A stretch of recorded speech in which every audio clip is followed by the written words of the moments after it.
Thank you for the introduction. It's a pleasure to be here. So, neuroblastoma is the most common extracranial solid cancer in childhood.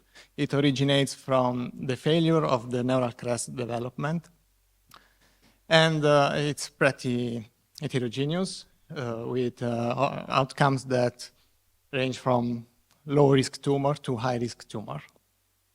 MYCN amplification is the strongest prognosis marker for high-risk tumor, and it is found in nearly 50% of the high-risk group. High-risk neuroblastoma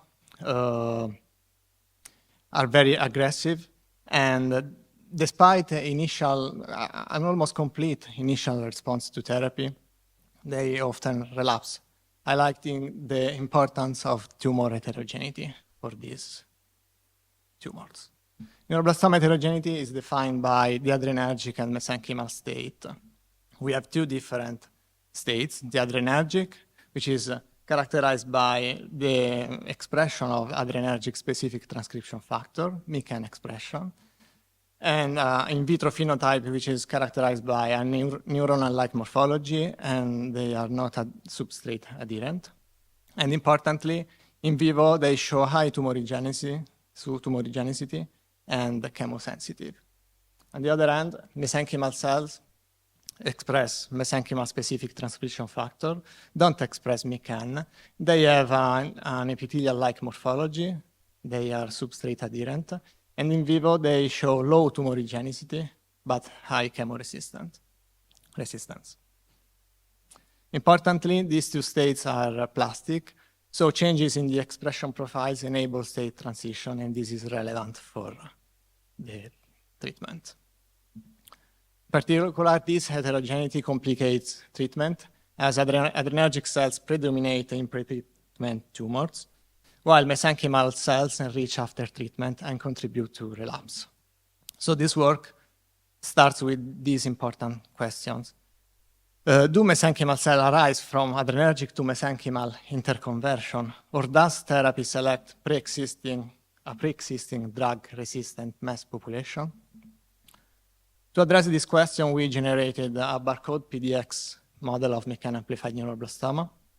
Briefly, we explanted the tumor from mice and infected in vitro with the splinter barcode library to mark each cells with a unique barcode, and then put back in mouse these tumors and treat the mice with a combination of temozolomide and irinotecan to generate these three samples: the untreated, the post-treatment, and the relapse. Then we perform single-cell RNA sequencing to assess gene expression profiling, the adrenergic and mesenchymal scores, and of course, the barcode tracking.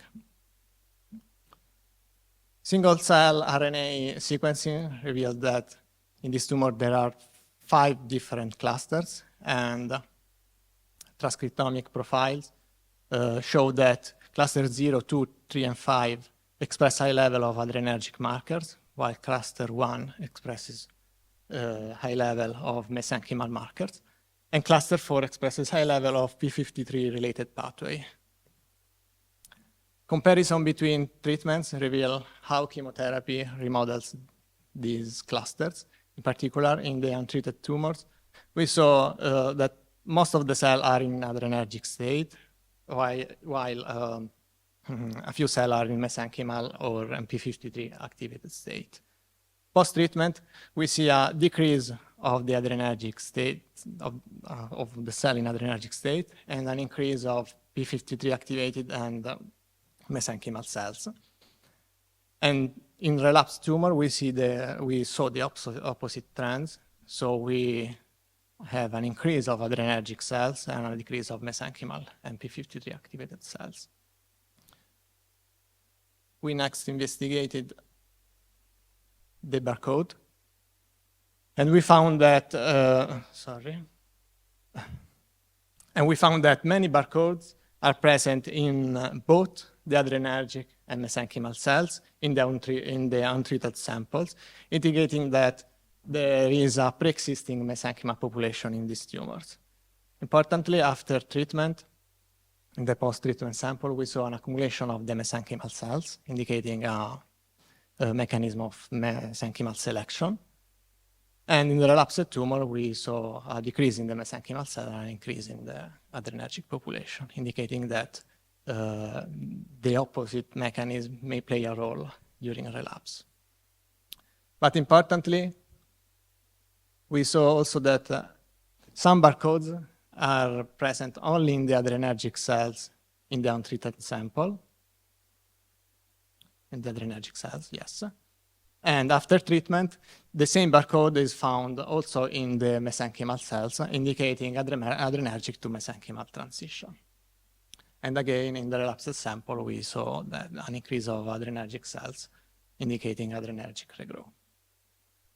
So in summary, the barcode experiment reveals that both mesenchymal selection and adrenergic to mesenchymal transition play a role in driving treatment response and relapse. So our next question was, what are the molecular mechanisms and the genetic mechanisms that may contribute to heterogeneity and state transition? We found these interesting data. In particular, MYCN expression inversely correlates with the mesenchymal state, as you can see in the single-cell RNA sequencing. But most importantly, clonal population show high MYCN expression when in adrenergic state and MYCN repression in mesenchymal state, indicating that MYCN expression is regulated across cell state within the same lineage. So, does MYCN amplification affect the state identity? As you may know, MYCN amplification can occur in two different structural forms, as an intrachromosomal homogeneously staining regions, or HSR, or as an extrachromosomal DNA, ecDNA. These two different structures have different features. In particular, HSR show variable expression depending on the chromatin state. It segregates symmetrically during mitosis and can produce ecDNA via chromotrypsis. ecDNA is associated with high MYCN expression, in general with high expression. It segregates asymmetrically during mitosis and can generate HSR after reintegration into the chromosome. Thus, ecDNA and HSR can interconvert, and this contributes to tumor heterogeneity as well. To explore the role of MYCN in shaping the adrenergic and mesenchymal state, we use the same MYCN amplified PDX model.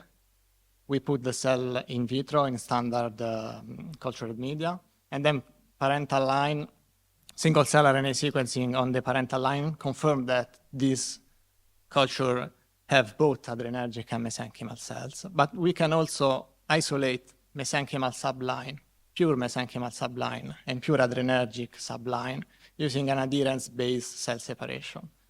And CD44 immunofluorescence, which is a mesenchymal marker, indicate that these populations are pure.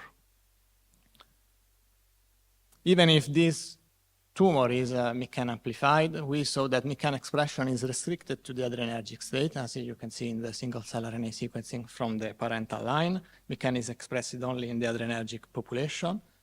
And immunofluorescence or Western blot showed that only the parental and the adrenergic cells express MYCN, while mesenchymal cells don't express MYCN at all.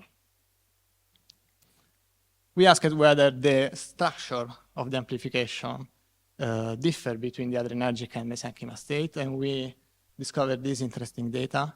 In particular, in the parental line, the cells are a mix of cell harboring MYCN amplification as HSR or ecDNA, and a small fraction of cells without MYCN amplification. In the adrenergic cells, we saw that almost all cells harbor ecDNA, MYCN amplification as ecDNA or HSR. And interestingly, most of the mesenchymal cells don't have MYCN amplification or carry the amplification as HSR. Particularly, we saw also that there is a difference between the HSR in the adrenergic cells and in the mesenchymal cell, as the HSR in the adrenergic cell is less condensed, suggesting mechanism of chromatin repression. Finally, we saw that using a fish metaphase, we saw how the amplification of MYCN can evolve in this cell. In particular, in the adrenergic cells, we observed ecDNA, translocation in the chromosome 1, translocation T1, 2 involving MYCN, and also micronuclei formation containing the amplification of MYCN.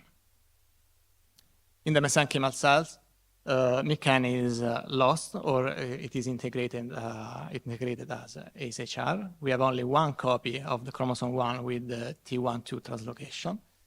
And the HSR is located on chromosome 15 or in a big unidentified chromosome, indicating mechanism of ecDNA reintegration.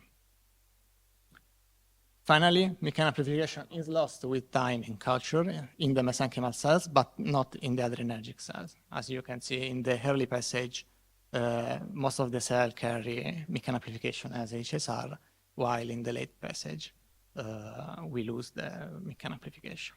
So we demonstrate that MYCN topology evolves with the state identity, and we propose this model in which the dynamic evolution of MYCN amplification correlates with the adrenergic and the mesenchymal state.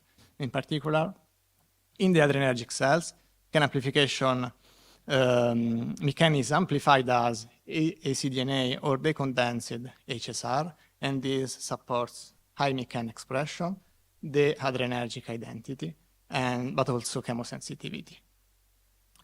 The adrenergic to mesenchymal transition can occur via the chromosomal reintegration of the ecDNA and the silencing, or the ecDNA loss of ecDNA via symmetrical segregation or mechanism of ecDNA expulsion, such as macronuclei.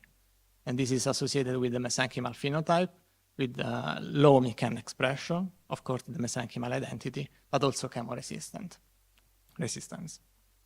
It is possible also the opposite transition, so the mesenchymal to adrenergic transition, and this may involve the formation of new ecDNA via chromotrypsis of HSRs, or the decondensation of the chromatin. So in conclusion, we think that understanding this mechanism may offer a new therapeutic opportunity to prevent the mass reprogramming and lock tumor cells in a sensitive adrenergic state. I would like to thank you, my team, in particular my mentor, Carol Thiel, but also all the Pediatric Oncology branch, the bioinformatic teams, the genetic branch, of course, you for the attention. Thank you.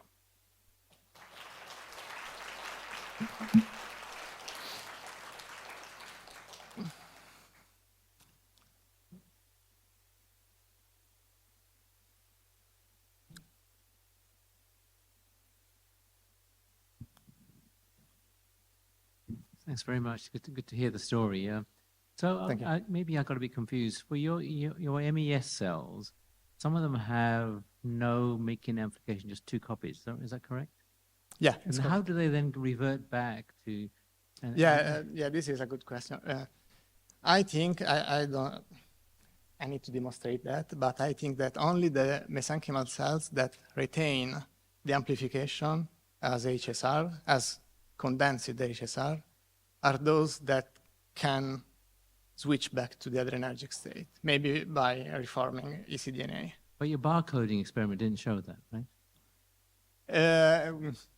Exactly, right, Simon? Yeah, we don't know, because I mean we saw that the expression of MYCN correlates with the phenotype, but we don't know the status of the MYCN amplification. You could sort those diploid MYCN and then see what happens to those. Yeah, exactly. Thank you.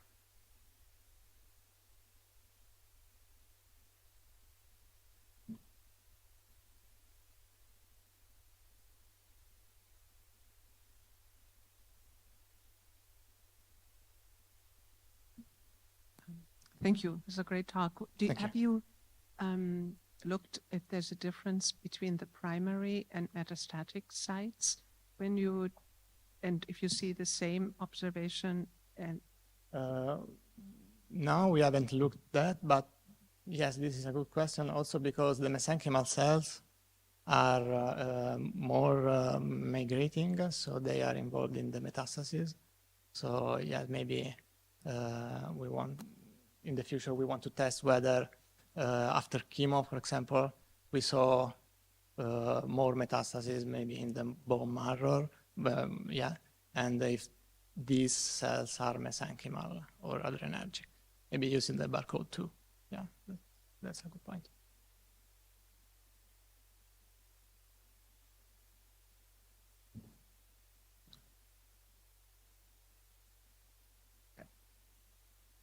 Correct.